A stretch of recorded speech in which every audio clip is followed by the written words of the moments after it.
Ini dia, kita di Triangle Farm Cottage House di Parit 5 Sekincan, guys. Parit 5 Sekincan. Sini ada glamping site. Tu ada apa, swimming pool, mini swimming pool lah untuk kanak-kanak. Kedalaman tak tinggi lah. Okey. Ni barisan rumah style chalet. Kemudian sini pun sama juga, sebelah sini. Ni belah depan lah. Ni dia punya pantry, dia ada sediakan pantry. Okey. Ada tempat karaoke, ada pantry. Okey. Kemudian ni ada trampolin. Tu ada mini apa? Untuk futsal, something lah. Ada court. Ni court, mini court. Dan ini ada barisan rumah dia lah. Ini chalet dia. Style konsep A house. A-frame. Style macam ni. Luasan lebih kurang buka dekat dalam 12 kali 15 kaki. 12 kaki ke belakang, 15 kaki termasuk bilik air. Okey. Tempat dia agak besar jugalah. Tak adalah besar sangat tapi lapang.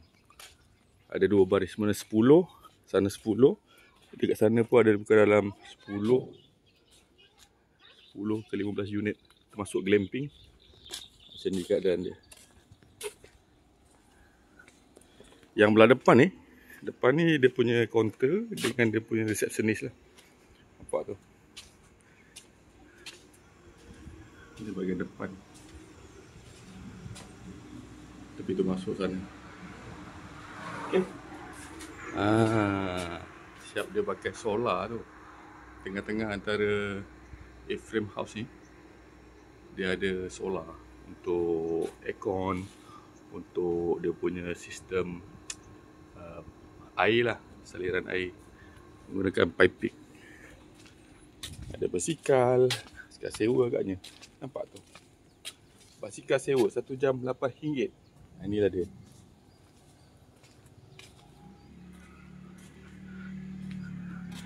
Ada monyet. Belah sana tu hutan simpan. Kalau kau tak tahu, itu belah sana tu ada sungai.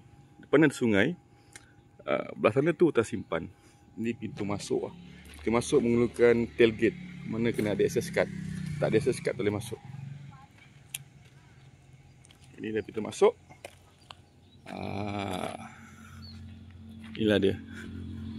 Pemandangan di Triangle Farm Cottage House di Parit 5 Sekincan, guys. Inilah keadaan sebenar. Menginap 2 malam di sini. Dan 1 malam itu tadi di Padi Central Homestay di Sekincan sana. Ini di hujung tak tahu sebab saya duduk asal di sini. So beraya dekat kampung sini, so saja untuk merasai suasana homestay dekat sini. Inilah dia.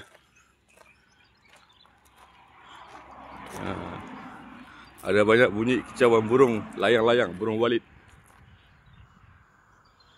Keluasan tanah ni, ini daripada sana ke sana lebih kurang 2 ekar, hampir 2 ekar. Lebih kurang lah. Hampir 2 ekar. Okey.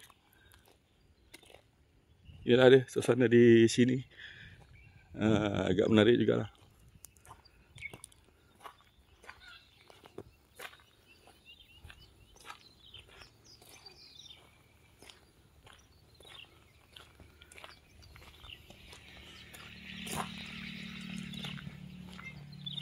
Jom. Okey guys. Sikit dah guys. Dalam dia tak ada apa sangat lah yang nak ditunjukkan. Cukup luaran ni nampak memberi gambaran. Keluasan 12 kali 15 kaki. 12 kali 15 kaki. Hanya satu ruangan saja. Atas nampak macam tinggi tapi tak ada apa pun.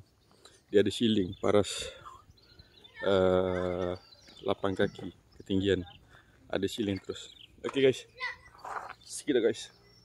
Bye bye.